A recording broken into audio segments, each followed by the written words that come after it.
Hello दोस्तों, कैसे हैं आप सब। आशा करते हैं आप सब बहुत अच्छे होंगे। दोस्तों आप सभी का बहुत बहुत स्वागत है आपके अपने चैनल एजुकेशन 24/7 में। दोस्तों जैसा कि आपको पता होगा, कल मैंने आप सबके लिए एक वीडियो बनाया था जो कि आश्रय पर था। दोस्तों आश्रय कितने प्रकार के होते हैं, कौन कौन से होते हैं और किस प्रकार से कैसे पाए जाते हैं। तो यकीन मानिए दोस्तों, आज का जो शिफ्ट में एग्ज़ाम हुआ है 19 जनवरी को, जिनका सीटेड एग्ज़ाम था दोस्तों, उसमें वो प्रश्न फंसा हुआ है दोस्तों। ठीक है, आप सब साक्षात देख सकते हैं, जा सकते हैं, प्रश्न को देख सकते हैं कि राजस्थान के घर मैंने जो पढ़ाया था, मिट्टी का घर, कल ही वो वीडियो मैंने आप सबको दिया था और वहाँ से 2 प्रश्न आए हैं दोस्तों। ठीक है, आज हम डिस्कस करने वाले महत्वपूर्ण टॉपिक पर वो है पशुओं का। दोस्तों सलाद से स्टार्ट करेंगे इसका, जो कि बहुत ज़्यादा ख़ास है दोस्तों, क्योंकि लगातार आपके प्रश्न में यही सब पूछे जा रहे हैं। ठीक है, तो कल हमने शेल्टर को डिस्कस किया था, वो काफ़ी ज़्यादा महत्वपूर्ण था। आज पूछा भी गया है दोस्तों। आज जिन जिन बच्चों का था, अगर देख के गए होंगे तो यकीन मानेंगे कि वीडियो बहुत ज़्यादा लाभकारी था आपके लिए। ठीक है, तो चलिए आज शुरुआत करते हैं सलाद के बारे में। दोस्तों सलाद से जो है ईवीएस का प्रश्न कहाँ कहाँ से पूछा जाता है, किस टाइप के प्रश्न आपके जो है ईवीएस में आते हैं यहाँ से। ठीक है, पशुओं से। तो दोस्तों सलाद जो होता है यह दुनिया का सबसे आलसी होता है। इतना महा आलसी होता है यह सलाद पशु कि कुछ कहने को नहीं। यह पेड़ से उल्टा लटक कर तो 17 घंटे सोता है। मतलब इतना ज़्यादा सोता है कि 17 घंटे सोता है। और यहीं से इसी टाइप के आपके प्रश्न बन सकते हैं कि वह कौन सा पशु है जो 17 घंटे जो है पेड़ से लटक कर उल्टा सोता है। तो आपको ध्यान रखना है, स्लॉथ होता है। और सबसे आलसी जीव की बात करें तो वो भी आपका क्या होता है, स्लॉथ होता है। ठीक है, यह भालू जैसा दिखता है लेकिन यह जीव होता नहीं है भालू। ठीक है, आपको बिल्कुल भी धोखे में डाल देता है कि भालू के कलर का होता है काला, उसी टाइप का चलता भी है, भालू जैसा होता भी है, लेकिन ये होता नहीं है बिल्कुल। आपको इस बात का भी विशेष ध्यान रखना है। ठीक है, यह जिस पेड़ पे दोस्तों रहता है उसी पेड़ की पत्तियों को खा जाता है। इतना आलसी होता है कि 4 कदम आगे बढ़कर नहीं जाता है कि चल के हाँ दूसरे पत्तियों का भी टेस्ट थोड़ा चेक कर लेते हैं। ऐसा कुछ भी नहीं है, वो जिस पे बैठेगा उसी के पत्तियों को खा जाता है पूरा। यह सप्ताह में मल मूत्र त्यागने के लिए दोस्तों पेड़ों से उतरता है। 1 सप्ताह जब हो जाता है तब वह शौच के लिए नीचे उतरता है, अदरवाइज वह पेड़ से उल्टे लटक कर खाता पीता सोता रहता है वहीं पे। ठीक है, इसकी खासियत की बात करें तो इसके अंदर क्या खासियत होती है दोस्तों, तो इसके अंदर ये खासियत होती है कि वह तैरता बहुत अच्छा है। अगर उसको पानी में फेंक दिया जाए, पानी में या फिर गिर जाए वह, तो बहुत ही अच्छा तैराक माना जाता है। ये इसकी एक विशेष खासियत है। ठीक है, यह एक शाकाहारी जीव है। यह मांसों को नहीं खाता है, बस पेड़ की पत्तियों को खाता रहता है, इसीलिए इसको शाकाहारी कहते हैं। ठीक है दोस्तों, यह अपने 40 वर्ष जीवन काल, ये प्रश्न आपका जो है बनता है कि सलाद का जो एज ग्रुप होता है, जो वर्ष काल जो होता है कितने वर्ष का होता है, तो 40। ठीक है, यह 40 वर्ष तक जीवित होता है। ये अपने पूरे 40 वर्ष के जीवन काल में दोस्तों 8 पेड़ पे जो है निवास करता है। 40 वर्ष ये जीता है दोस्तों, और इन 40 वर्षों में 8 पेड़ों को बदलता है अपने जीवन में। ठीक है, यह दक्षिण अमेरिका और उत्तर अमेरिका में पाया जाता है। अगर इसकी बात करें कि यह पाया कहाँ जाता है, तो आपको विशेष पे जो है स्थान याद रखना है कि दक्षिण अमेरिका, एक उत्तरी अमेरिका। ठीक है, बिल्कुल भी आपको भूलना नहीं है। ये रहा आपका सलाद। ये भालू जैसा तो है दिखता, देख रहे हैं, ब्लैक कलर का होता है।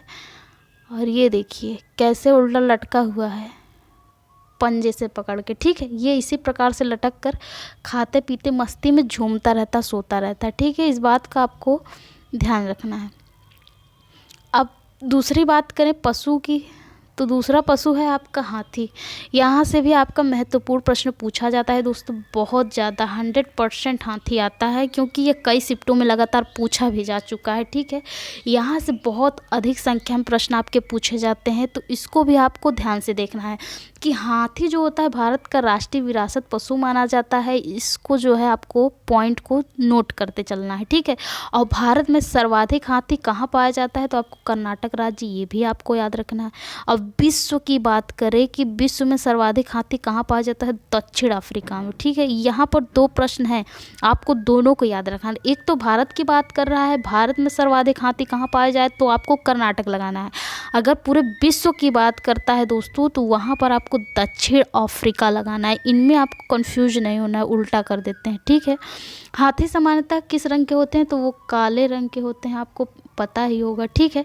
अतः इनको गर्मी अधिक लगती है, इतना ज़्यादा गर्मी लगती है, और जो है इनको ज़्यादा गर्मी लगने के कारण दोस्तों ये गंदे पानी और कीचड़ में खेलना पसंद करते हैं, ताकि इनको गर्मी लगे ना, ठंडाई के लिए ये जाते हैं गंदे पानी में खेलने, ठीक है दोस्तों।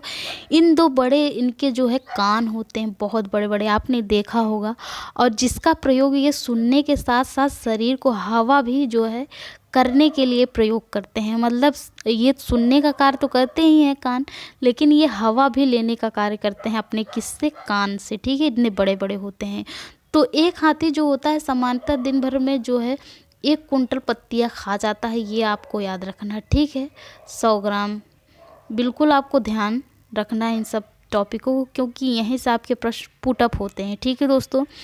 अगर इनके 3 महीने के बच्चे की बात की जाए तो इनका वजन कितना होता है, तो 200 केजी होता है। इनकी आयु की बात करें तो ये 70 वर्ष जीवित होते हैं, 70 वर्ष, ठीक है। बिल्कुल आपको ध्यान से इसको जो है पढ़ना है दोस्तों। सफ़ेद हाथी कहाँ पाई जाती है, थाईलैंड में सफ़ेद हाथी पाई जाते हैं, ये आपका याद रखना है, बिल्कुल भी विशेष, क्योंकि आपके लिए बहुत ज़्यादा खास है ये, यहीं से प्रश्न आपके पुटअप होते हैं। ये रहा आपका हाथी, और ये रहे इसके पंख, मतलब आप कान भी कह सकते हैं, इसी से ये हवा भी लेता रहता है, ठीक है। सर्वाधिक हाथी पाई जाती है कर्नाटक राज्य में, ये कर्नाटक रहा आपका मैप में, आपको भूलना नहीं है, ठीक है फ्रेंड्स। आगे बढ़ें, अब देख लेते हैं सांप के बारे में थोड़ा सा। सांप जो होता है दोस्तों, यह अपने बच्चों को पालने के लिए घोंसले की व्यवस्था तो करता है। नाग एक ऐसी प्रजाति होती है दोस्तों जो जन्म देने के पश्चात अपने बच्चों को खा जाती है। नाग, ये रहा नाग, बहुत भयानक नाग है ना दोस्तों। सांप के 2 खोखले दांत पाए जाते हैं, आपको याद रखना है, ये एक दांत है, एक दांत है, जिसको वह काटने में प्रयोग करता है। इसी में जहर भरा हुआ होता है, जिसका प्रयोग वह सामने वाले को जहर पहुंचाने के लिए करता है। ये दांत के बदौलत ही जो है लोगों को काटता है, और इसी में इसके जहर भरा होता है, ठीक है। सांप के 2 दांत होते हैं, परंतु वह भोजन को निगल कर खाता है। दांत होने के बावजूद भी यह दांतों से चबा चबा कर भोजन नहीं खाता, ये आपको याद रखना, बिल्कुल डायरेक्ट खड़ा ही पेट में खा जाता है, ठीक है, बिल्कुल निगल लेता है। वह अपने शरीर के त्वचा पर हुए कंपन को महसूस करता है। इसके कान नहीं होती हैं दोस्तों, और यह कंपन से जो है सुनता है, ठीक है। इस बात का भी आपको ध्यान रखना है। सांप के काटने की दवा जो होती है वह जहर से तैयार की जाती है, जिसका नाम सीरम होता है। यह सरकारी स्वास्थ्य केंद्रों पर आसानी से मिल जाती है, ये भी आपको याद रखना है। और इसकी जो वर्ष काल होती है, यह 10 से 12 वर्ष तक एक सांप जो है जीता है, इस बात को भी आपको ध्यान रखना है। बाघ की बात करें तो यह भारत का राष्ट्रीय पशु है, आपको याद रखना है। भारत में सर्वाधिक बाघ कहाँ पाया जाता है, तो मध्य प्रदेश में पाया जाता है, जंगली एरिया, ठीक है, क्योंकि सबसे ज़्यादा घना वन वहीं पाया जाता है। इसलिए मध्य प्रदेश को टाइगर स्टेट भी कहा जाता है। किस कारण से, क्योंकि वहाँ पर बाघों की संख्या अधिक होती है। बघनी और उनके बच्चे समूह में रहते हैं, यही आपका जो मेन पॉइंट है, यहाँ से आपके प्रश्न पुटअप होते हैं। 4 ऑप्शन दिए रहेंगे, उसमें आपको यही पूछेगा कि बघनी और उसके बच्चे समूह में रहते हैं। इसके नर 2 से 3 वर्ष में समूह छोड़ देते हैं और स्वतंत्र जीवन की ओर अग्रसर हो जाते हैं, और इनके शरीर पर काली और पीली धारियाँ पाई जाती हैं। आपको याद रखना है, 2 कलर की धारियाँ पाई जाती हैं, एक तो काली, एक पीली, ठीक है। मनुष्यों की तुलना में ये अंधेरे में 6 गुना देखते हैं, ठीक है, ये भी आपको ध्यान रखना है, क्योंकि इनकी विशेषताएं हैं दोस्तों। ये अपने इलाके का निर्धारण मूत्र के गंध के माध्यम से करते हैं, और उसी समूह में आए दूसरे बाघ की पहचान भी आसानी से कर लेते हैं। ये अपने मूंछों की सहायता से पत्तियों में जानवरों के जो है भागने या फिर उनमें उत्पन्न सरसराहट और हवा चलने से जो है आसानी से पहचान लेते हैं, अंतर कर पाते हैं कि कौन झाड़ियों के पीछे छिपा है, कौन नहीं, ठीक है। इनके अंतर्गत ये खासियत होती है। बाघ विभिन्न प्रकार की आवाज़ें निकालने में भी बहुत माहिर होते हैं। इनकी दहाड़ 3 किलोमीटर तक आसानी से सुनाई देती है, ठीक है। ये रहे बाघ, जैसा कि आपको चित्र में दिख रहे हैं, कितने खूंखार हैं ना, इनके दांत पा जाएं तो कच्चा खा जाएं ये सब इंसानों को।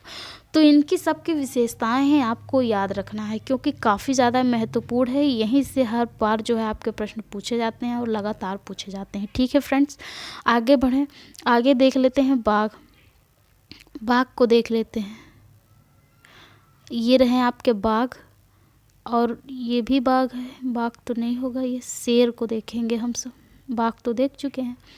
तो शेर की बात करें तो इसे जंगल का राजा कहते हैं दोस्तों। शेर सामान्यतः भूरे रंग का होता है, ये आपको याद रखना है। शेरनी और इसके बच्चे समूह में रहते हैं और सबसे अधिक उम्र जो है शेरनी समूह का नेतृत्व करती है। शेरनी जो होती है वो अपने ग्रुप की प्रधान होती है, ठीक है। एक वयस्क शेर का वजन कितना होता है तो 250 केजी का होता है दोस्तों। और इनके दांत की बात करें तो अधिकतम जो है 8 सेंटीमीटर तक चौड़े हो सकते हैं। विश्व में सबसे ज़्यादा शेर कहाँ पाए जाएं अगर बात करें तो अफ्रीका महाद्वीप के तंजानिया देश में पाए जाते हैं, ठीक है। एशिया में शेर का स्वर्ण भारत गुजरात में स्थित गिर राज्य का उद्यान है दोस्तों, इन्हीं के लिए काफ़ी ज़्यादा फेमस है। और इनका औसतन जीवन काल की बात करें तो 12 से 15 वर्ष तक इनका औसतन जीवन काल होता है दोस्तों। शेर हवा से पत्तों में उत्पन्न सरसराहट और किसी जानवर के भागने के उत्पन्न सरसराहट को आसानी से अंतर कर लेते हैं। इनका गर्भधारण काल जो होता है वो 110 से 120 दिन का होता है। ये एक साथ 4 शावकों को जन्म देते हैं, 4 बच्चों को जन्म देते हैं। शेर के 3 सप्ताह के पश्चात चलना शुरू कर देते हैं। ये जन्म के जो बच्चे होते हैं शेर के 3 सप्ताह के पश्चात वो तुरंत दौड़ने चलना शुरू कर देते हैं, ठीक है। जन्म के समय इनके बच्चे का वजन जो होता है 2.5 से लेकर 3 केजी तक होता है। इस बात का भी आपको ध्यान रखना। अभी तक आपने देखा बाघ और ये रहे शेर, ठीक है। ये रहा शेर, कितना खूंखार शेर है ना। तो इस बात को भी आपको विशेष ध्यान देना, ठीक है दोस्तों, क्योंकि यहाँ से भी आपके प्रश्न पूछे जाते हैं। अगर आपने बाघ की विशेषताओं को पढ़ लिया दोस्तों तो सेम आपका शेर का भी उसी तरीके से विशेषताएं होती, या फिर आपने शेर की विशेषताओं को पढ़ लिया तो बाघ का विशेषता आपको याद करने की ज़रूरत नहीं। इन दोनों का जो विशेषता होता है लगभग जो है मिला जुला होता है, ठीक है। तो आपको दोनों में से एक का जो है काफ़ी ज़्यादा ध्यान से देखना है। और नेक्स्ट चलते हैं केचूहा, जिसको किसानों का मित्र भी कहा जाता है। यह सामान्यतः 8 इंच का जीव होता है, इतना लंबा होता है। यह मिट्टी को खाकर भुरभुरा बना देता है। इसकी विशेषताएं होती हैं जिसमें O2 की मात्रा क्या होती है दोस्तों, बढ़ जाती है और मृदा क्या हो जाती है, उपजाऊ होती है। इसी कारण से इसको क्या कहा जाता है, किसान का मित्र कहा जाता है केचुए को। मत भूलिए सांप को भी जो है किसान का मित्र कहा जाता है, ठीक है। इस बात को भी आपको ध्यान रखना है। मकड़ी की बात करें तो ये रहे आपके केचूहा दोस्तों, देख सकते हैं किस प्रकार से हैं, ढेर सारे है ना। देखने में कैसे लग रहा है, ऐसा लग रहा है सांप। अब देखते हैं मकड़ी को। यह कीट वर्ग का अपवाद होता है दोस्तों, ठीक है। मकड़ी जो होती है वो कीट होती है। यह सामाजिक जीव नहीं माना जाता है क्योंकि यह गंदगी का निर्माण करता है। मकड़ी जो होता है, मादा मकड़ी प्रजनन के पश्चात नर मकड़ी को जान से मार देती है। कितनी बेकार है ना। इस बात को भी आपको ध्यान रखना है। ये रही मकड़ी आपकी। और रेशम की कीड़े की बात करें तो ये काफ़ी ज़्यादा महत्वपूर्ण है क्योंकि यहाँ से भी आपके प्रश्न लगभग 100% लगभग तय हैं, ठीक है। यह शहतूत के पेड़ पर पाला जाता है। रेशम कीट पालन को क्या कहा जाता है, सेरीकल्चर कहा जाता है। और इसका नर कीड़ा अपनी मादा को उसे गंध द्वारा कई किलोमीटर से पहचान लेता है। ये बहुत महत्वपूर्ण प्रश्न है और यहाँ से यही प्रश्न सबसे अधिक संख्या में पूछा जाने वाला है, जो ईवीएस का पॉपुलर प्रश्न है, ठीक है। रेशम के कीड़े से सबसे ज़्यादा यही से पूछता है कि ऐसा कौन सा जो कीट होता है, कौन सा नर होता है कीड़ा जो अपनी मादा को जो है कई किलोमीटर गंध से पहचान लेता है। तो आपको ध्यान रखना है कि रेशम का कीड़ा, ठीक है। रेशम के कीड़े की बात करती, ये वाइट कलर के ये सब शहतूत आपने खाया होगा बचपन में, उसी में जो है लिपटे रहते हैं ये। अब आ गई आपकी डॉल्फिन रानी। डॉल्फिन के बारे में देख लेते हैं। इसे भारत का राष्ट्रीय जलीय जीव घोषित किया गया है दोस्तों। इसका अन्य नाम अंधी डॉल्फिन और सूसू भी कहते हैं, ठीक है। सूसू है, आपको याद रखना है। यह गंगा नदी में प्रयागराज से हल्दिया मध्य पाई जाती है और यह एक स्तनधारी जीव होते हैं जो सीधे बच्चों को जन्म देती हैं दोस्तों। यह अपने फेफड़ों के माध्यम से क्या करती हैं, सांस लेती हैं और यह भिन्न भिन्न आवाज़ें आसानी से निकाल लेती हैं, माहिर होती हैं। मनुष्यों के साथ अपनी जो है दोस्ती आसानी से कर लेती हैं। इस बात को भी आपको ध्यान रखना है। ये रही आपकी 2 प्यारी प्यारी डॉल्फिन, ठीक है। तो इस बात को भी आपको ध्यान रखना है। काफ़ी ज़्यादा महत्वपूर्ण और ख़ास प्रश्न है क्योंकि यहाँ से भी आपके प्रश्न लगभग 100% तय हैं, ठीक है। अब इनमें से आपको इसको याद रखना है दोस्तों। और सबसे अधिक जो मैंने अभी आपको बताया हाथी के बारे में, उसको आप सब पढ़ लीजिए कायदे से। और जो आपका रेशम का कीड़ा है उसको पढ़ लीजिए। और ध्यान से देख लीजिए आप सब उसको दोस्तों, जो मैंने अभी बताया सांप के बारे में। ठीक है, ये सब आपके क्या है, बहुत महत्वपूर्ण इम्पोर्टेंट टॉपिक है जो आपके शिफ्ट में, आज के शिफ्ट में भी पूछा गया है और आने वाले पिछले शिफ्ट में भी पूछा गया था और आने वाले अगले शिफ्ट में भी पूछा जाएगा। ठीक है, क्योंकि यहीं से महत्वपूर्ण ये सारे टॉपिक हैं, इसलिए मैंने इस वीडियो को बनाया है। और बनाने का उद्देश्य यही है कि आप सब केवल मेन टॉपिक को आप पढ़िए जहाँ से आ रहा है। वैसे पढ़ने के लिए तो बहुत ही वीएस में ढेर सारा, आप बिल्कुल कंफ्यूज हो जाते हो कि क्या क्या पढ़ें, कितना पढ़ें, है ना। तो लगातार जो है मैंने एनालिसिस किया और पेपर को देखा कि कहाँ से सबसे अधिक मात्रा में आपके प्रश्न पूछे जा रहे हैं, तो इस वजह से मैंने आप सबके लिए यह वीडियो बनाया दोस्तों। आप सब ज़रूर देखिएगा। ठीक है, बाघ के बारे में बात करें तो आप बाघ या फिर शेर के बारे में आप एक चीज़ के बारे में आसानी से पढ़ लीजिए, देख लीजिए अच्छे से ध्यान से इस वीडियो को, आपको दोनों की विशेषताओं के बारे में पता चल जाएगा। ठीक है, तो ये सब महत्वपूर्ण वीडियो है। हाथी से आप ज़रूर पढ़िएगा, इसको बार बार रिवाइज करिएगा दोस्तों। सलाद भाई साहब आपके पूछे ही जाते हैं, ये सारे सब महत्वपूर्ण टॉपिक हैं। ठीक है, आप सब इसको ज़रूर रट डालिए। तो मिलेंगे आपसे नेक्स्ट वीडियो में, तब तक के लिए अच्छे से पढ़ते रहिए दोस्तों और बढ़िया से पढ़िए, क्योंकि हर शिफ्ट में जो है आपके पूछे गए हैं। मैंने इसके पहले जो आश्रय दिया था दोस्तों, वो राजस्थान का जो घर होता है वहाँ से प्रश्न फंसा है। आप सीधा टॉपिक उठाकर देख सकते हैं। सीडीपी की बात करें तो मैंने जितने भी वीडियो बनाए हैं, जिन पियाजी अवस्थाओं से लेकर बहुत से मैंने वीडियो बना रखा है। एनसीएफ 2005 राष्ट्रीय पाठ्यचर्या पे दोस्तों, वो सारे राइट टू एजुकेशन 2009 से आपके प्रश्न पूछे जा रहे हैं। सारे वीडियो को आप सब हमारे प्लेलिस्ट में जाकर देख सकते हैं, क्योंकि वहाँ से महत्वपूर्ण प्रश्न आपके सारे फंसे हैं। ठीक है दोस्तों, इसलिए हम बार बार आपको रिपीट कर रहे हैं, बार बार आपको बता रहे हैं कि जिन जिन बच्चों ने अभी एग्ज़ाम नहीं दिया है, आप लोग एक बार ज़रूर उसको पढ़ के जाइए, देख के जाइए। ठीक है, वो आपके फ़ायदे के लिए है, क्योंकि वहाँ से प्रश्न लगातार पूछे जा रहे हैं। ठीक है दोस्तों, ऐसा नहीं है कि बदल दिया जा रहा है।